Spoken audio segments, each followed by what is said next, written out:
C'est dans ce cadre réhabilité que nous avons accueilli dès septembre 2024 Pierre Lamotte et son équipe, composée de kinésithérapeutes et d'ostéopathes.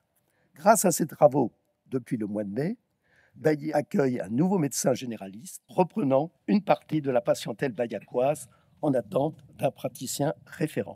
Je tiens d'ailleurs à remercier nos médecins et leurs remplaçants pour la patience dont ils ont fait preuve face aux aléas des travaux, mais aussi leur dire que nous avons conscience de leur engagement sans faille auprès de nos administrés. J'y associe notre pharmacienne.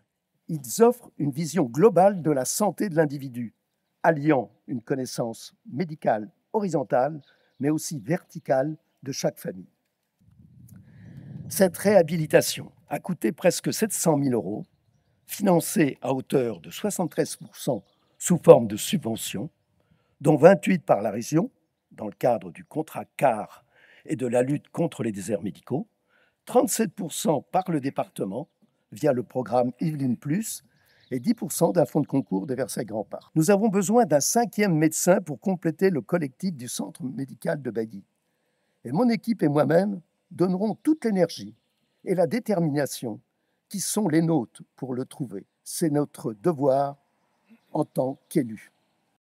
On voit quand même tout l'intérêt que portent les communes dans le domaine de la santé.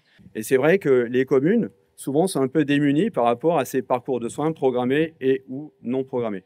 Et c'est pour ça que l'UMI se mobilise pour justement donner des infos, je dirais, pratico-pratiques aux élus. Faire en sorte que les jeunes médecins, il n'y a pas que les médecins, il y a aussi les professionnels paramédicaux, en particulier les infirmières, les sages-femmes, les kinés, etc. Faire en sorte que ces jeunes médecins, jeunes professionnels de santé qui sont formés à l'UVSQ puissent venir dans notre beau département pour occuper les locaux qui sont flambant neufs comme celui-là. Nous sommes très heureux naturellement d'avoir apporté ce financement d'un peu moins de 200 000 € à la commune de Bailly pour financer cette rénovation. Et en vous disant cela, je veux rappeler que l'Île-de-France est le premier désert médical en France. Le département, dont l'aide aux communes fait partie de son ADN, puisque le département a été créé en même temps que les communes pour aider les communes. Mais je dois reconnaître que pour ce mandat, dire que ce dynamisme remarquable, qui a été accompagné par le département, le contrat de proximité Yvelines Plus, ça a été un peu plus de 900 000 €, ce qui fait quand même un financement largement inférieur à ce qu'on peut connaître dans une commune des Yvelines, puisqu'on a aussi inauguré des bâtiments de logements sociaux ici. On est sur le terrain, on est face à la réalité. C'est un travail important qui a été fait. Et mesdames et messieurs, sachez que ce n'est pas aussi simple que ça. Aujourd'hui, on doit former les nouveaux médecins. Et si on les forme sur place, on a quand même quelques chances supplémentaires qu'ils restent avec nous parce qu'ils seront déjà habitués, ils auront déjà des moyens pour travailler qui sont franchement à la hauteur.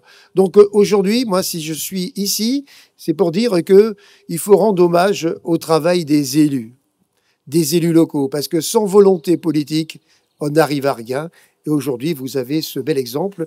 Alors, vous avez baptisé ce centre médical Les Chênes, signe de solidité et de longévité. Longue vie donc à ce centre médical. Merci beaucoup.